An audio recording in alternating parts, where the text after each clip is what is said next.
สวัสดีครับกิติคนรีวิวของรีวิวสินค้าครับวันนี้ถึงคิว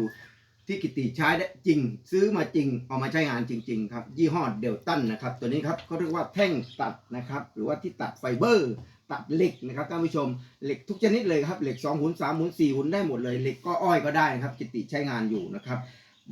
ตัวนี้คือขนาด14 นิ้วนะครับท่านผู้ชมยี่ห้อเดลตันนี้14 นิ้วนะครับนี่ฮะตัวนี้คือตัวล็อกนะครับล็อกงานนะครับท่านผู้ชมเวลาเราใช้งานนะครับพอเราใช้เสร็จเราก็เปิดนี้เราก็ใส่เหล็กเข้าไปเสร็จแล้วเราล็อกแล้วก็กลับไป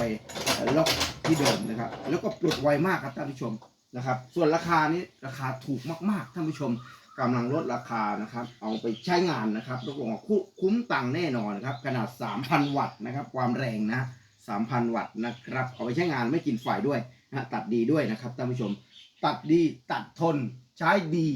คุ้มตังค์ประหยัดตังค์1,000 กว่าบาทเองอยากบอกตรงๆไปดูในตะกร้าดีกว่ากดดูสินค้าในตะกร้าเลยครับไฟเบอร์ตัดเหล็ก